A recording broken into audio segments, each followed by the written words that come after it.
What happens when a royal guest forgets she's no longer in the palace?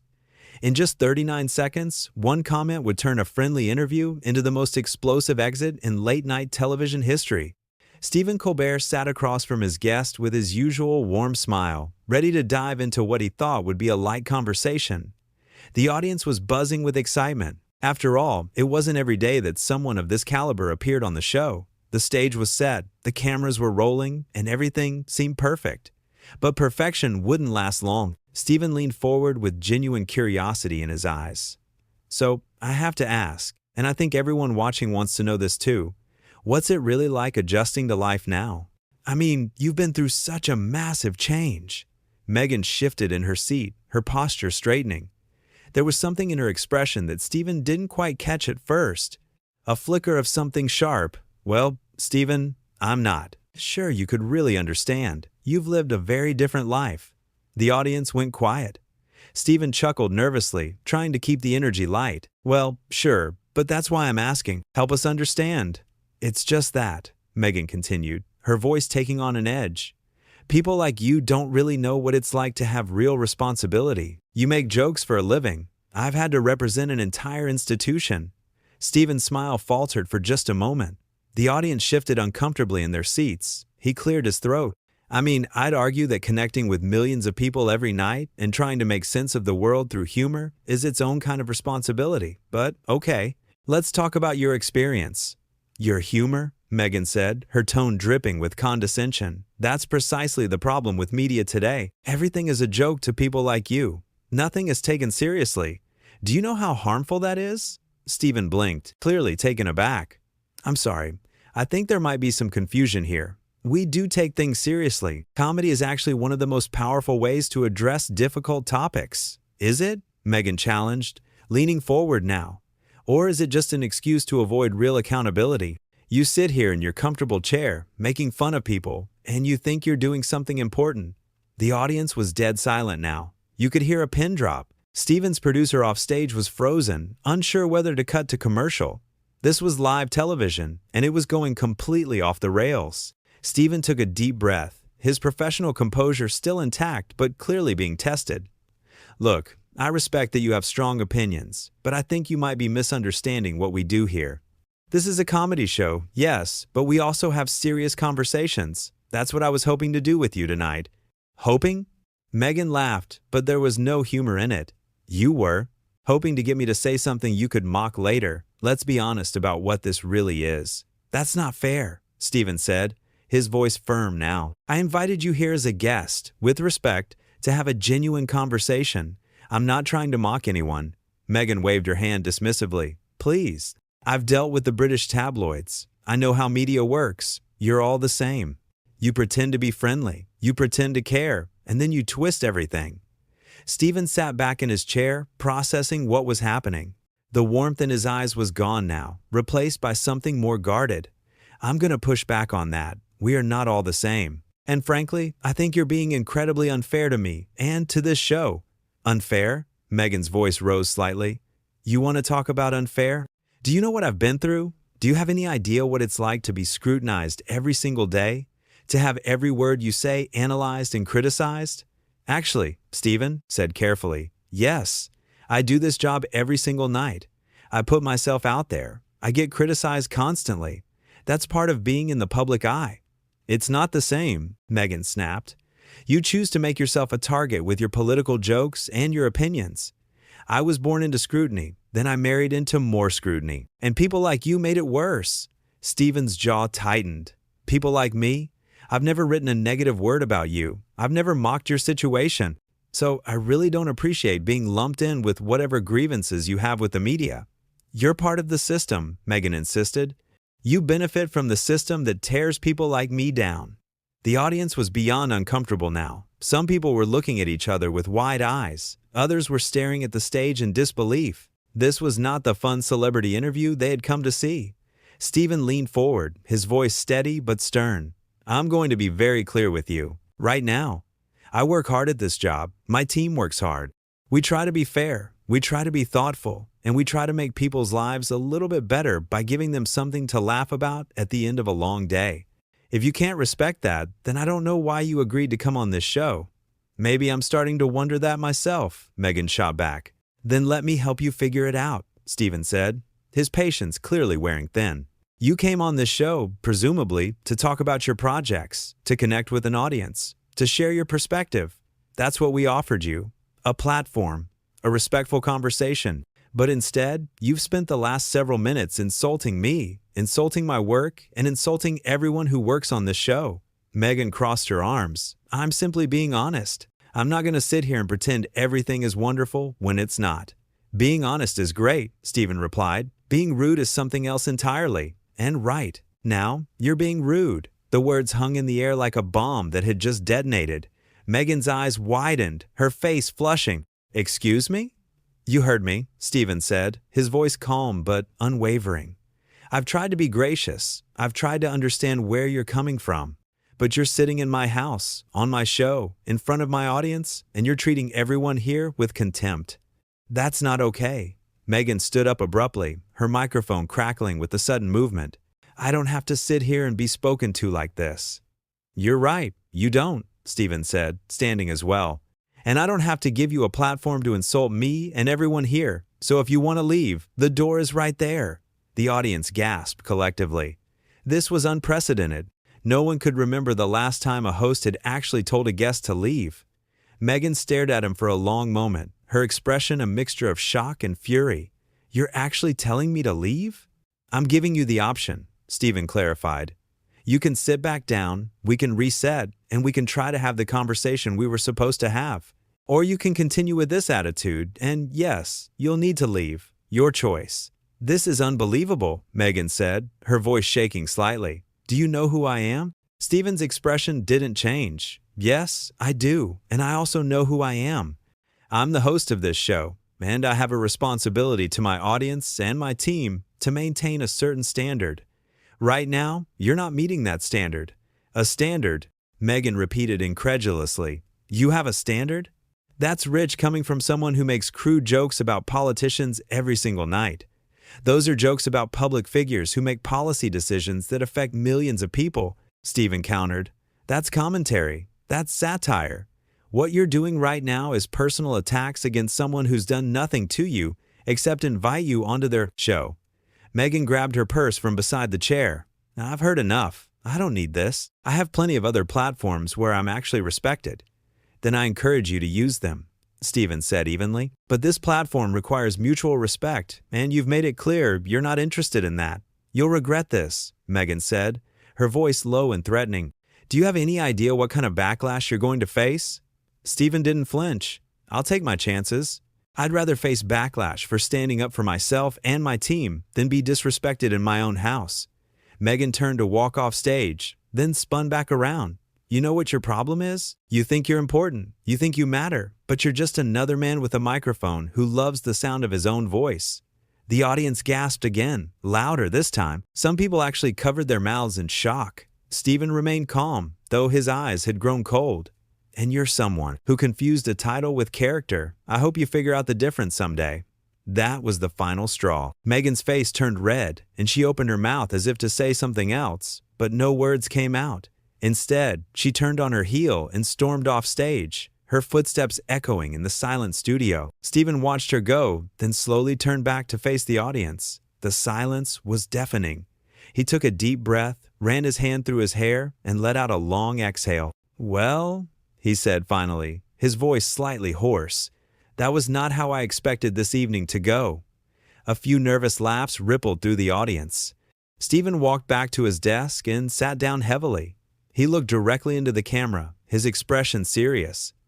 I want to apologize to everyone watching at home, he began. That's not the show we set out to make tonight. We invited our guest here in good faith, hoping to have a meaningful conversation. Sometimes things don't go as planned. He paused, gathering his thoughts. The audience was completely focused on him now, hanging on every word. I've been doing this job for a long time, Stephen continued. And in all those years, I've learned that respect has to go both ways. I respect every single person who comes on this show. I respect their time, their perspectives, their experiences. All I ask is for that same respect in return. The audience began to applaud, softly at first, then growing louder. Stephen held up his hand, quieting them down. "Tonight, that didn't happen," he said, "and I had to make a choice. I could sit there and take it, or I could stand up for myself and for all the incredibly talented people who work on this show. I chose the latter. I hope you understand why." The applause came again, stronger this time.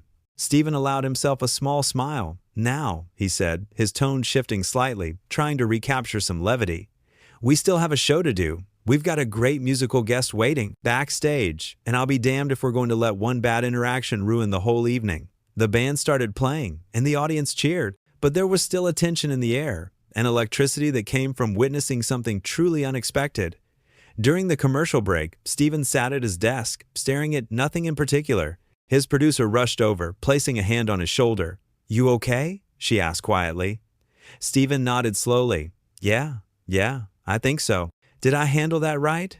"You were perfect," she assured him. "You were respectful until you couldn't be anymore. You gave her every chance to reset. She made her choice." "I know," Stephen said, "but I can't help feeling like maybe I could have done something differently. Maybe I could have de-escalated it somehow." "Stephen," his producer said firmly, "you tried. You really tried. Some people just don't want to be reached. That's not on you." He took another deep breath and nodded. Okay, let's finish the show." When they came back from commercial, Stephen pushed forward with professionalism. He introduced the musical guest with enthusiasm, engaged with the performance, and wrapped the show with his usual wit. But everyone in that studio knew they had witnessed something extraordinary, something that would be talked about for days, weeks, maybe even years. As the audience filed out after the taping, the conversations were electric. People were already pulling out their phones, texting friends, posting on social media. The clip would be everywhere by morning. But in that moment, as the credits rolled and the lights dimmed, Stephen sat alone at his desk one more time. He thought about the confrontation, replayed it in his mind, analyzed every word. He wasn't someone who enjoyed conflict. He never had been. But he also wasn't someone who would allow himself or his team to be treated poorly, regardless of who was doing the treating. The makeup artist came over to ground, remove his stage makeup, and Stephen barely noticed. His mind was elsewhere, processing the evening's events. It had started so normally. Just another show, just another guest, just another opportunity to connect with people and share stories. How had it gone so wrong so quickly? He thought about Meghan's words, her accusations, her anger. Some of it seemed to come from a real place of pain and frustration. He could understand that. Public life was hard. Scrutiny was relentless. The pressure to be perfect all the time was crushing, but that didn't excuse the behavior. It didn't make it okay to lash out at people who were trying to help, who were trying to provide a platform, who were trying to be fair. Stephen stood up from the desk and stretched. His back was sore from the tension he'd been carrying. He grabbed his jacket and headed toward his dressing room. Tomorrow would bring its own challenges. There would be think pieces, hot takes, debates about who was right and who was wrong. But tonight, as he walked down the hallway, past the framed photos of past guests and memorable moments, Stephen felt something unexpected. Not regret, not anger, but a quiet sense of peace. He had stood his ground. He had defended his values and his team. He had done what he believed was right, and sometimes that was all you could do. The studio lights continued to dim behind him as he reached his dressing room door. He paused for just a moment, his hand on the handle, and allowed himself one final thought about the evening. It had been difficult. It had been uncomfortable. It had been confrontational in a way that went against every instinct he had as a host and as a person who genuinely wanted to connect with others. But it had also been necessary, because respect matters, kindness matters, and treating people with dignity matters, whether you're a host, a guest, or just a person trying to navigate this complicated world.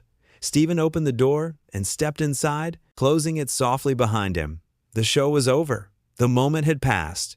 And tomorrow, the world would keep turning, as it always did. But for everyone who had been in that studio tonight, who had witnessed the confrontation firsthand, who had seen a host stand up for himself and his team in the face of unwarranted hostility, the memory would linger. It would be the story they told at dinner parties, the moment they referenced when discussing the unpredictability of live television, the night when something real broke through the usual polish and performance of late-night talk shows. And in a strange way, despite all the conflict and discomfort, there was something valuable in that authenticity. something worth remembering. Because moments like these remind us that everyone has limits, everyone has boundaries. And knowing when to enforce those boundaries, even when it's difficult, even when it's awkward, even when it might cost you something, is part of what makes us human. Stephen changed out of his suit and into more comfortable clothes. His phone was already buzzing with messages from friends, colleagues, other people in the industry who had heard about what happened. He ignored it for now. There would be time to respond later. For now, he just wanted to go home. He wanted to see his family. He wanted to step away from the spotlight and remember what mattered most. As he gathered his things and prepared to leave, he took one last look around his dressing room, the Emmy on the shelf, the photos of his kids, the thank you notes from guests who had appreciated the platform he'd given them. This was his life's work. This show, these conversations, these moments of connection with audiences and guests. He took pride in it. He cared about it deeply. And that's why tonight had hurt in a way he hadn't expected. But it was also why he had no regrets about how he'd handled it. Because you don't protect something you love by letting it be diminished. You protect it by standing up for its values, even when that's the harder choice. Stephen switched off the light and walked out into the hallway. Security nodded at him as he passed. The building was quiet now, most of the staff already gone home. His footsteps echoed on the floor as he made his way to the exit. Outside, the night air was cool and refreshing. He took a deep breath, feeling some of the tension finally leave his shoulders. A car was waiting to take him home, and he climbed in gratefully. As they pulled away from the studio, Stephen looked out the window at the city passing by. Lights and windows, people walking dogs. Life continuing in its normal rhythm, completely unaware of the small drama that had unfolded on a television stage just an hour ago. It put things in perspective. In the grand scheme of things, one difficult interview didn't matter that much. The world kept turning. People kept living their lives. Tomorrow would bring new challenges and new opportunities. But still, as the car carried him through the streets toward home, Stephen couldn't help but replay certain moments in his mind. The look on Meghan's face when he'd first pushed back, the gasp from the audience when she'd stood up, the long silence after she'd stormed off stage. He wondered if she was okay. Despite everything, despite the confrontation and the harsh words, he hoped she was. He hoped she had people around her who cared about her, who could help her process whatever was really going on beneath all that anger. Because that's what it had been, really, anger. Not at him specifically, he realized now, but at a world that had disappointed her in countless ways. He'd just been the convenient target, the person in front of her when all that frustration needed an outlet. Understanding that didn't excuse the behavior, but it did make it more human, more comprehensible, more sad than infuriating. The car pulled up to his house, and Stephen thanked the driver before stepping out. The lights were on inside. His family was waiting. And for the first time since the confrontation began, he felt himself truly relax. This was real. This was what mattered.